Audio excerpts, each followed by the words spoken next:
今天才知道，这才是保存香菜的正确方法，存放1年还新鲜翠绿，方法简单又实用。大家好，我是小林。逛菜市场时，看到一把新鲜翠绿的香菜，想象着它点缀在汤里、饺子里，那股清香让人直咽口水。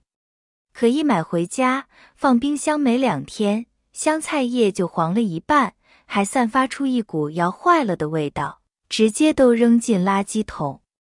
更烦心的是，每次买的时候一小把不够吃，一大把又吃不完。就算洗干净晾干水分，还是拯救不了香菜的。那么浪费掉的香菜，不仅心疼钱，更心疼那股独特的香气，吃饭都少了几分滋味。我也一直被这个问题困扰，直到前几天发现了一个超简单的方法，不用复杂的道具，香菜不仅不发黄、不打蔫，甚至能保存1年，拿出来依旧清香四溢。今天我就把这个妙招毫无保留地分享给大家。挑选香菜很重要，要想香菜存得久，第一步就是选对香菜。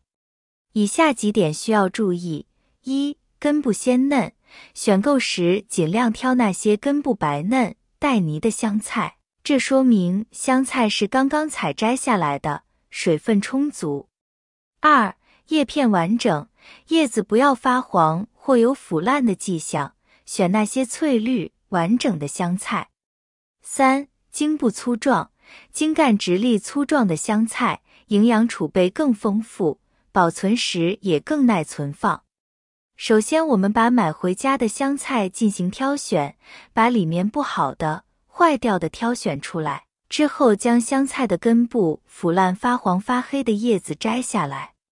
这里不要怕麻烦，一定要耐住性子，一根一根的进行挑选，因为如果里面有腐烂掉的叶子，坏掉的香菜保存起来的话，会影响到香菜的保存时长，这样一来就会出现一个老鼠屎打坏一锅汤的情况。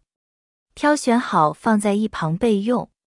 准备一个巨大的盆子，取出家里的使用小苏打，加入小苏打进来，再加2大勺食盐。用清水将食盐和小苏打化开，用手搅拌搅拌，搅拌至食盐和小苏打完全溶解在水里面。把摘好的香菜放进来。很多朋友保存香菜都是直接将香菜就放到冰箱里面保存了，以至于没有一次香菜是被保存下来的。香菜是这种根系比较复杂的结构，导致了它特别容易附着大量的泥土在上面，而香菜的叶子部分也容易附着虫卵。清洗香菜的过程中，一定要仔仔细细一根一根进行清洁，要在水里面加一点食用小苏打，还有盐，这样才可以把香菜彻底清洗干净。然后再把香菜移到流动清水下面，用流动清水以根部朝上、叶子朝下的方式将它清洗干净。甩一甩水分之后，将它晾到阴凉通风的地方，把表面的水汽晾干。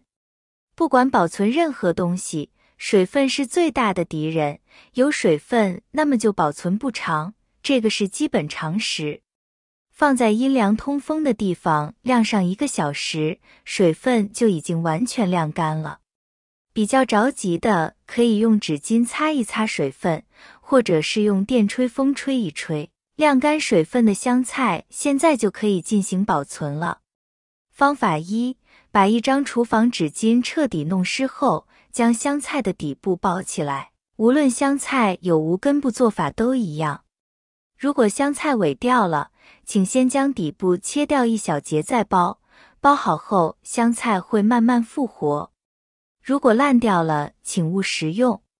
把香菜连同包起来的湿厨房纸巾一起放入保鲜夹链袋中，将袋口封好，放进冰箱冷藏即可。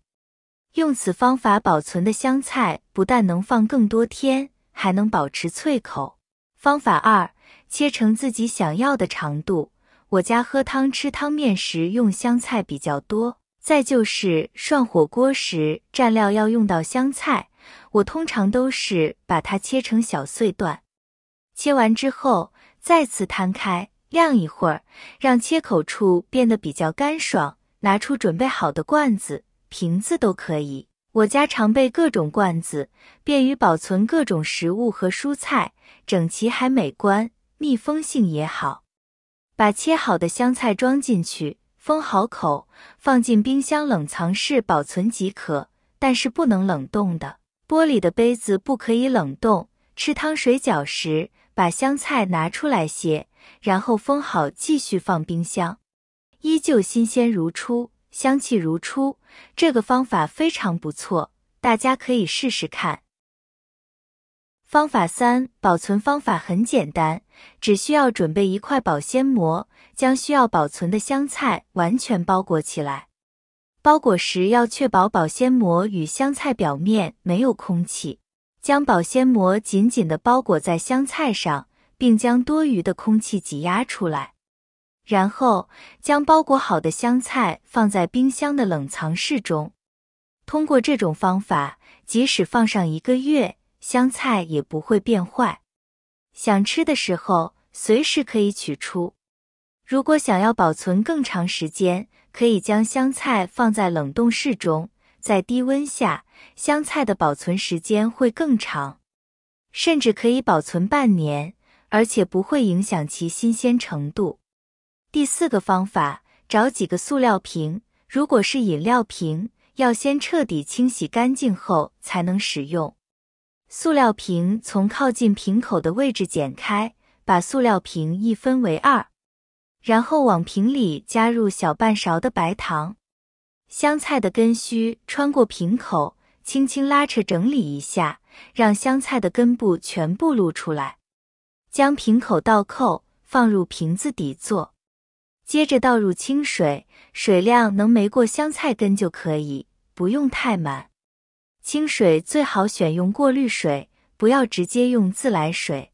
就算要用自来水，也请先将自来水静置2小时以上再用。把塑料瓶放在阳台或者是其他光线充足的地方，香菜就能够茁壮的生长了。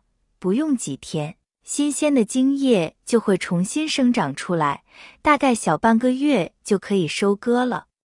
在水里加入一些白糖，有利于植物生根，而且白糖还对改善水质有一定的效果。如果您想要香菜长得更好更快，也可以加入少许磷酸二氢钾，这个网上就可以买得到。